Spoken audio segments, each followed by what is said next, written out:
Atenção, vascaínos. Ao Vasco nada? Tudo! Então como é que é? Casaca, casaca, casaca, casaca, casaca. A turma é boa, é mesmo da fusaca. Vasco, Vasco, Vasco.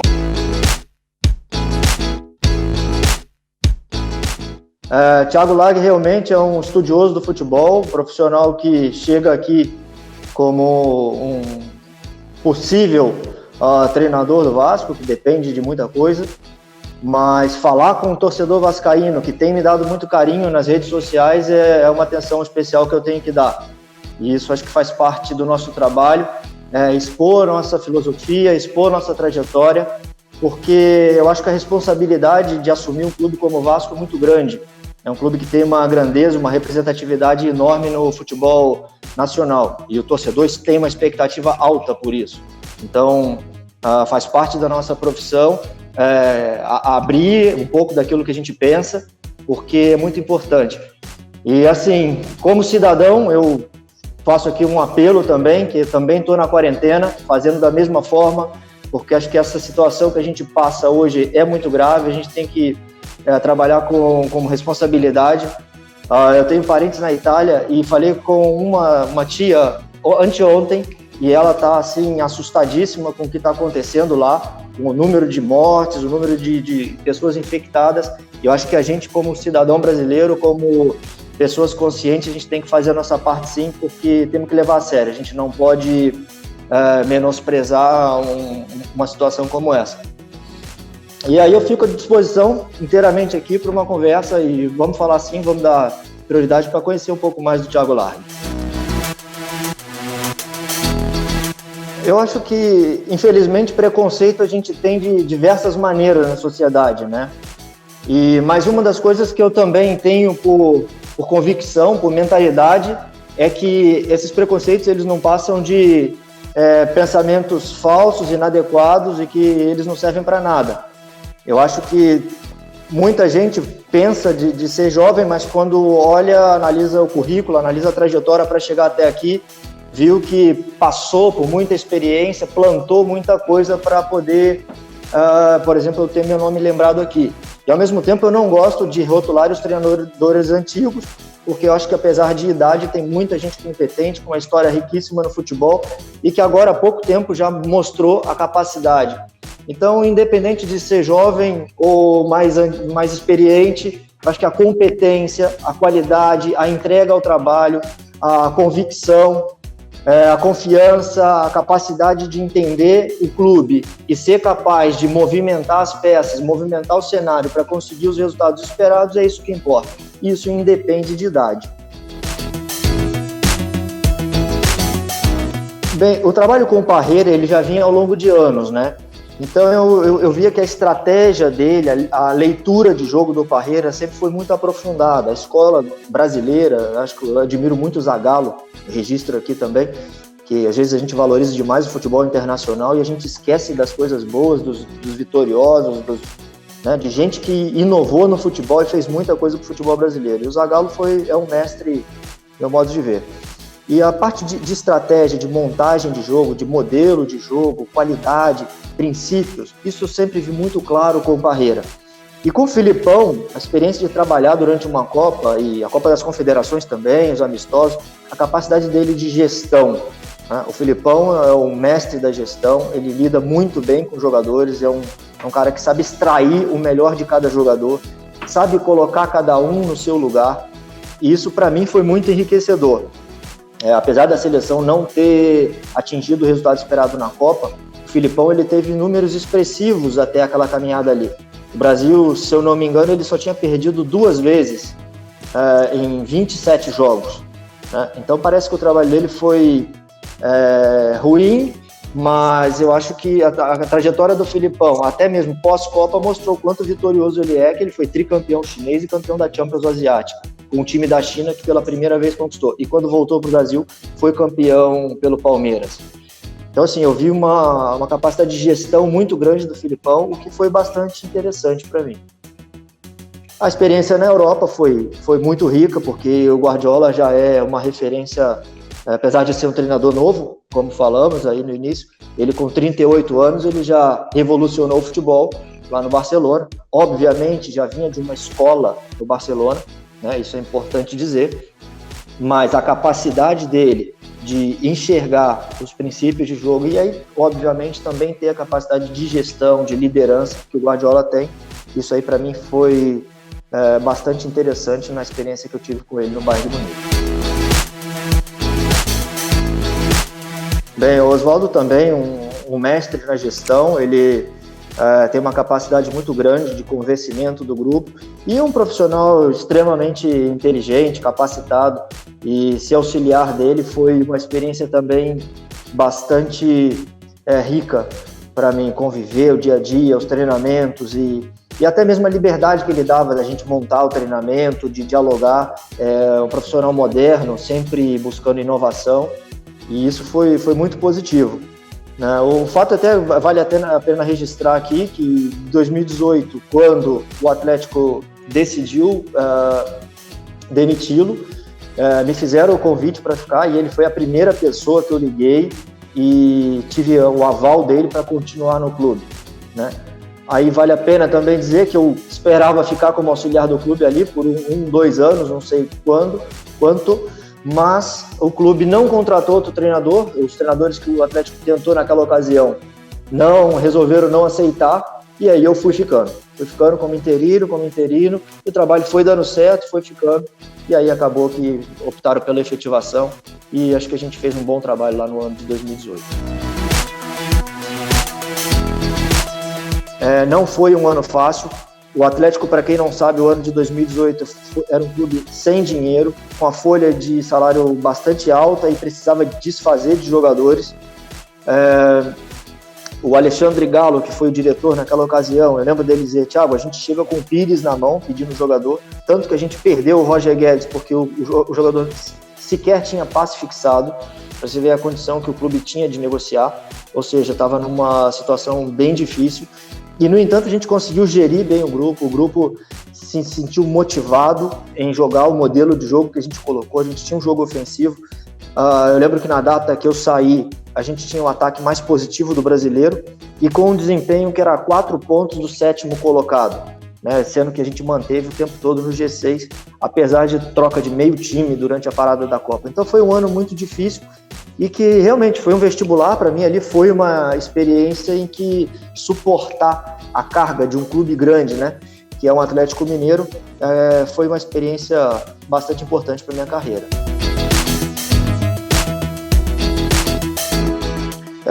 Com certeza ele é uma referência, mas antes disso, eu tenho uma frase que o Parreira sempre falou, que foi o técnico campeão do mundo em 54 com a Alemanha, o Sepp Herberger. Ele falava: futebol é atacar e defender com a máxima eficiência. E a gente não tem como ser campeão, como conseguir resultados sem ter um ataque forte ou uma defesa forte. Não dá para ter só um, né? E o meu estilo de jogo, eu concordo que eu tento ser mais propositivo. O clube que eu assumi, eu vou tentar extrair o melhor do jogador para as características dele, assim como eu fiz no Atlético, porque lá, como eu falei, não foi um ano de grandes contratações no Atlético, foi um ano em que eu usei melhor o que tinha, e no entanto a gente aproveitou muito bem ali tantos experientes, que era o Vitor, o Léo Silva, Ricardo Oliveira, mas também foram muito bem, Gustavo Blanco, o Emerson, lateral direito, foi vendido para o Betis, o Bremer foi vendido para o Torino, Roger Guedes que saiu para a China, Otero que foi emprestado. Então a gente saber usar a mescla de experiência com jogadores novos. E os jogadores comprarem a ideia, mostrar que é possível ter um futebol ofensivo e competitivo, também trabalhando a fase de defesa forte. As transições hoje em dia, eu vejo que são ponto-chave do jogo, é preciso ter sempre transição forte, tanto ofensiva quanto defensiva. E em relação aos números, eu acho que isso aí vai variar muito do plantel que a gente tem na mão. É usar melhor o elenco que a gente tem, como você falou muito bem. Seleção é o único lugar que dá para a gente ter a prerrogativa de escolher o sistema antes dos jogadores. Mas hoje o que a gente chama de modelo de jogo é esse atacar e defender com a máxima eficiência. É função disso que eu trabalho, gerindo o grupo bem e tendo um modelo de jogo em que eu vejo que o clube que eu assumi, ele vai ter essa característica. porque assim, eu também recebi algumas propostas, isso é preciso deixar aqui, que durante esse tempo em que muitas vezes coloco na rede social até, chega para mim, né, que o clube não contratou o Thiago porque ele ficou parado. Mas ele não ficou parado somente porque não apareceu uma oportunidade. Não, apareceram oportunidades, apareceram clubes, mas, no entanto, eu acho que é um segundo passo na minha carreira em que eu tenho que fazer ele bem feito, eu tenho que dar ele bem dado. E para isso eu me preparo para ter a condição de exprimir o trabalho daquilo que eu acredito. E aí eu vou aceitar quando aparecer realmente um clube que tenha a capacidade de me entregar um mínimo de condição e aquilo que tiver ao meu alcance, no meu poder de escolha no momento. Então, é um passo que eu tenho que dar com sabedoria, e aí o meu empresário também cuida disso, para a gente fazer a coisa bem feita. Bem, eu acho que o futebol brasileiro, devido à exportação de jogadores que acontece a cada ano, ele tem por característica a necessidade da gente usar a base.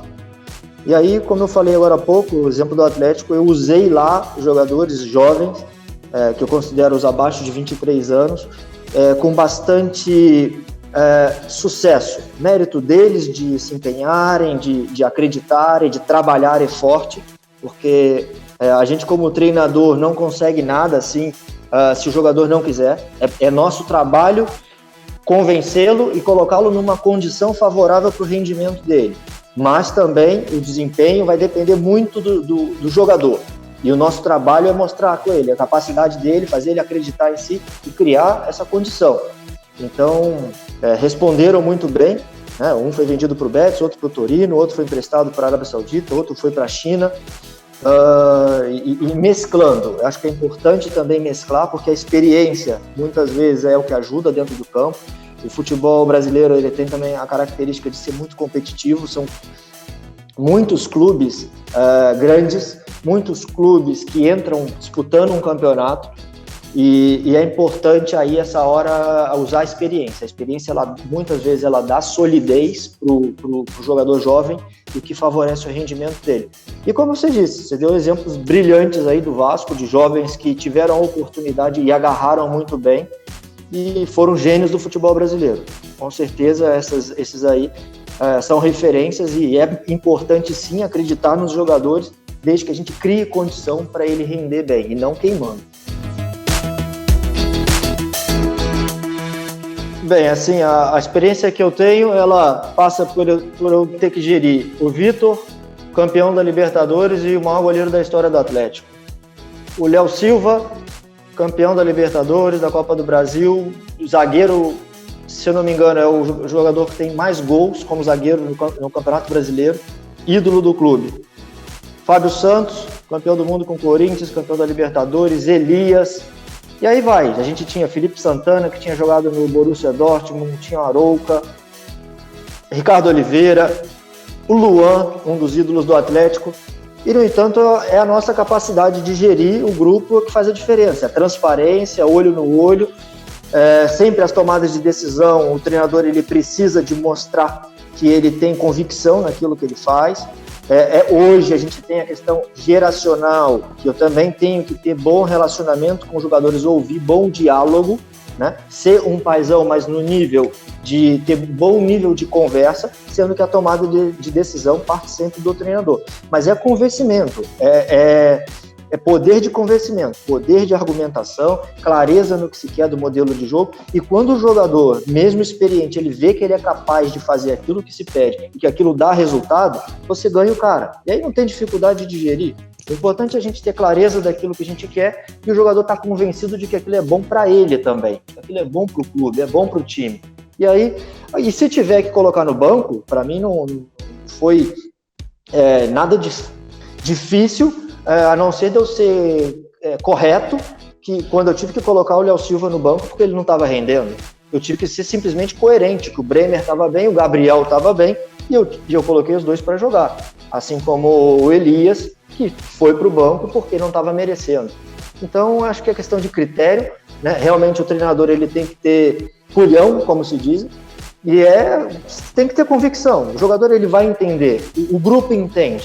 Se a gente for correto, honesto, trabalhador e tiver os valores acima de tudo, fica fácil gerir, porque o jogador ele é inteligente, o jogador ele é é um ser humano especial. Eu vejo o jogador de futebol como um ser humano especial. É um jogador que ele trabalha num nível de pressão altíssimo, ele tem um talento fora de série e que a gente tem que tratar ele com o devido cuidado.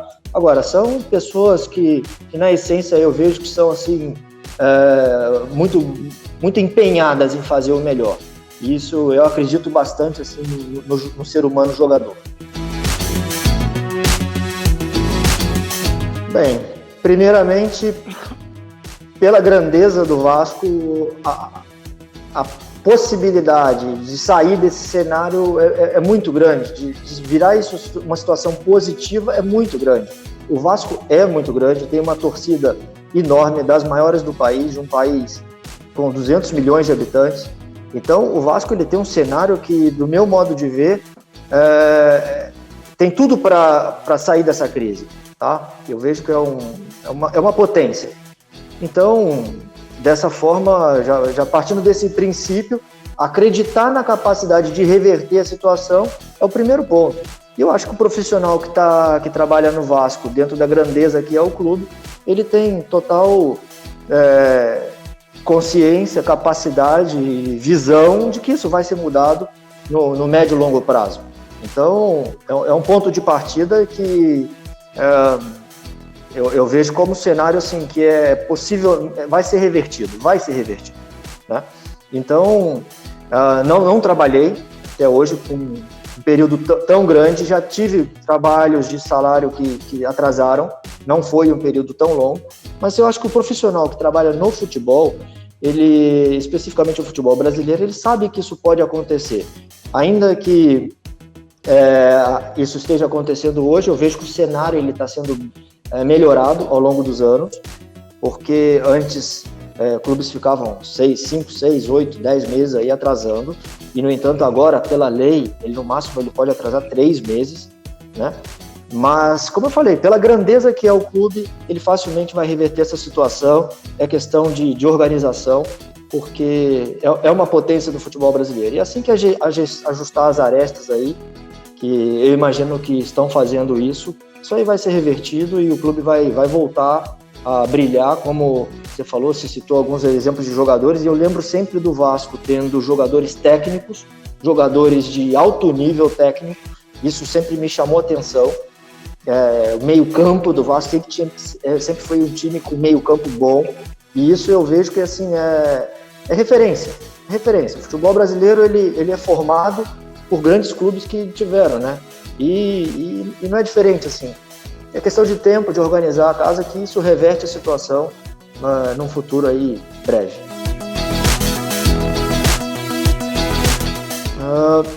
Eu vi algum jogo, mas não estou lembrando assim qual. Mas eu vi sim, jogar no início desse ano. Eu vejo como um clube que tem uma boa mescla de experientes e jogadores novos. Eu vejo que vem surgindo aí talentos como o Thales, o Juninho, o Vinícius, e tem o Henrique, que é um lateral jovem também bom, o André é bom volante, tem o Raul, tem experientes, o Fernando Miguel, Castan, Pikachu, Guarim. Então eu acho que é uma mescla boa. Obviamente que depende das pretensões do clube, né, daquilo que a diretoria estabeleça como objetivo para a temporada.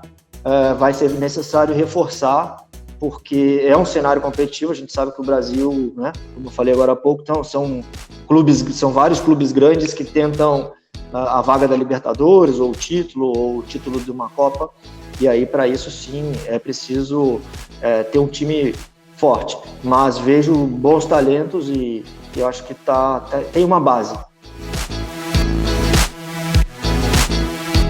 Eu acho que as metas, elas precisam de ser realistas, né? Eu acho que um dos sucessos que, né, como eu estou aqui no canal, eu vou respeitar e vou manter a mesma nomenclatura, como o rival fez, ele se organizou, ficou alguns anos ali plantando para depois colher. E eu acredito que um clube como o Vasco, pela grandeza que tem, ele também tem que fazer a mesma coisa. É um trabalho inteligente. Eu acho que na vida a gente não cresce dando saltos, né? Eu acho que são etapas. E acho que essa etapa é que precisa ser clara. Como você citou muito bem, se ano passado ficou em 12º e foi considerado um bom ano, quem sabe esse ano fica numa posição melhor. E o que é importante é esse crescimento gradual, porque isso fortalece de modo sustentável e é o que depois vai dar uma sequência de anos, de bons anos, de glórias, né, de títulos seguidos.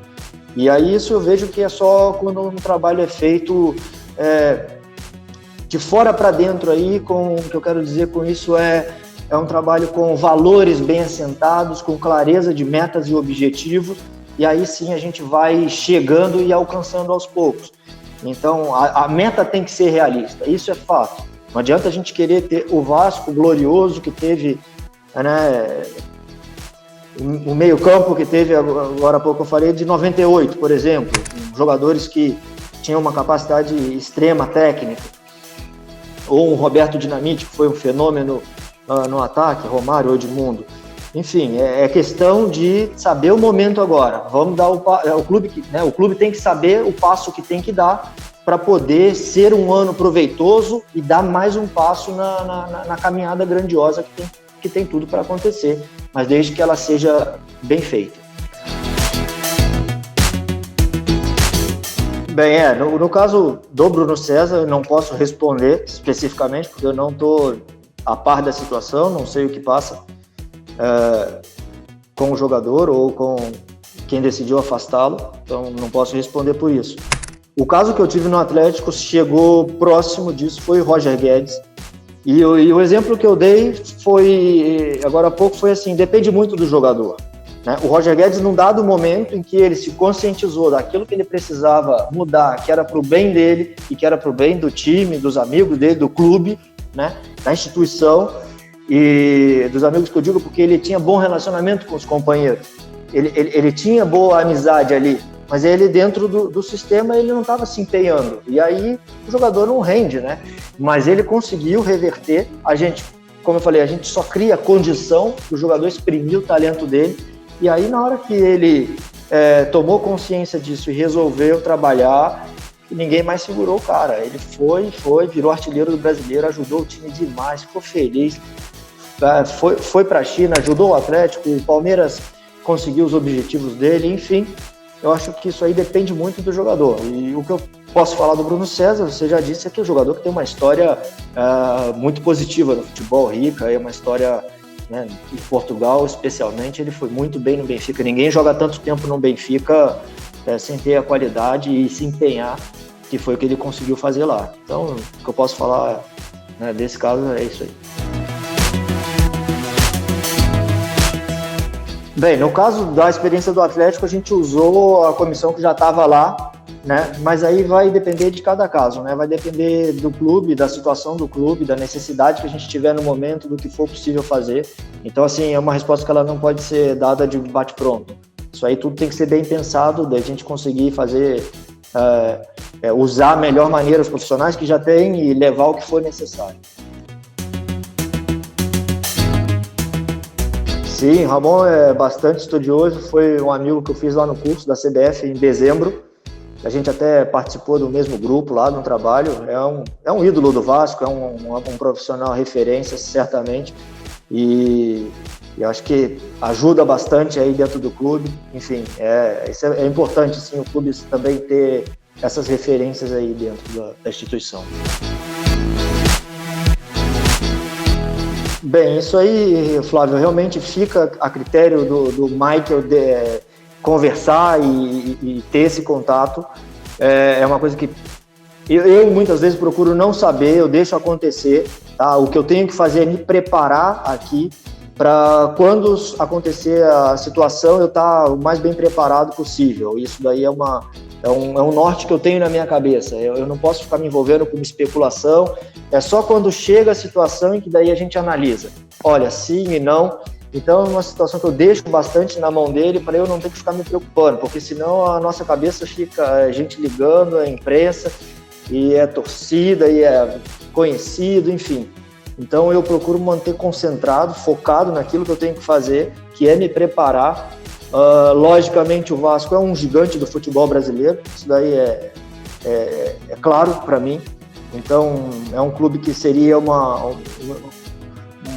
prazer enorme poder dirigir, mas isso depende de muita coisa. E aí eu deixo lá nas mãos dele primeiro, para se houver a conversa do clube, o que é o interesse, como vão ser as coisas, para daí eu entrar no circuito e a gente aprofundar.